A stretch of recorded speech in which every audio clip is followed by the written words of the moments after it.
নমস্কার বন্ধুরা, বেঙ্গলি সিনে টেলিগসিপে আপনাদের স্বাগত। আশা করি সবাই খুব ভালো আছেন, সুস্থ আছেন। বিরাট সিদ্ধান্ত নিয়েছে স্টার জলসা।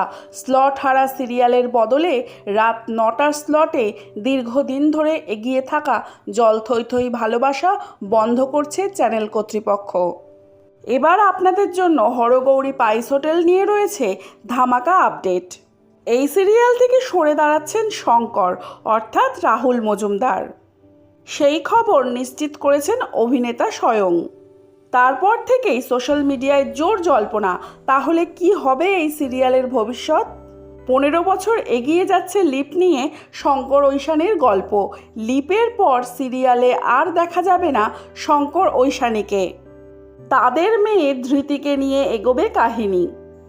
আর ধৃতির নায়ক হিসেবে যিশু উজ্জ্বল সেনগুপ্ত প্রোডাকশনের তরফে চূড়ান্ত করা হয়েছে ইন্দ্রাশিস রায়ের নাম।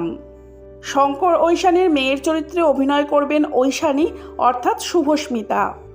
মাত্র 2 মাসে বালিঝড় শেষ হওয়ার পর জল থই থই ভালোবাসার সঙ্গে আবারও একবার জলসার পর্দায় ফিরেছিলেন ইন্দ্রাশিস রায়। আবারও এই চ্যানেলেই দেখা মিলবে তার, শুধু 1 ঘন্টা পরেই। শুধু ইন্দ্রাশিস নন, হরগৌরী পাইস হোটেলে যোগ দিলেন মিঠাই খ্যাত অভিনেত্রী স্বাগতা বসুও। হিরোর ঠাম্মির চরিত্রে দেখা যাবে তাকে। ইন্দ্রাশিসের নাম মঙ্গলবার রাতেই চূড়ান্ত হয়েছে। এখনও হরগৌরী পাইস হোটেলে শুটিং সারছেন রাহুল মজুমদার। আগামীকাল অর্থাৎ শুক্রবার পর্যন্ত শুটিং করবেন রাহুল। সব কিছু ঠিক থাকলে আগামী সপ্তাহ থেকে হরগৌরী পাইস হোটেলের নতুন অধ্যায় শুরু হবে। সিরিয়াল থেকে সরে দাঁড়ানো প্রসঙ্গে রাহুল জানান, আমি জীবনে অনেক সিরিয়াল করেছি, তবে হরগৌরী পাইস হোটেল আমার মনের খুব কাছের। আর শঙ্কর চরিত্রটাও। তবে চিত্রনাট্যের স্বার্থেই 15 বছর গল্প এগোবে। আর এখনই আমি বয়স্ক বাবার চরিত্রে অভিনয় করতে চাই না। বিনোদন জগতের নানান আপডেট পেতে হলে আমার চ্যানেলটিকে সাবস্ক্রাইব করে রাখুন। ভিডিওটি ভালো লাগলে লাইক, কমেন্ট, শেয়ার করতে ভুলবেন না।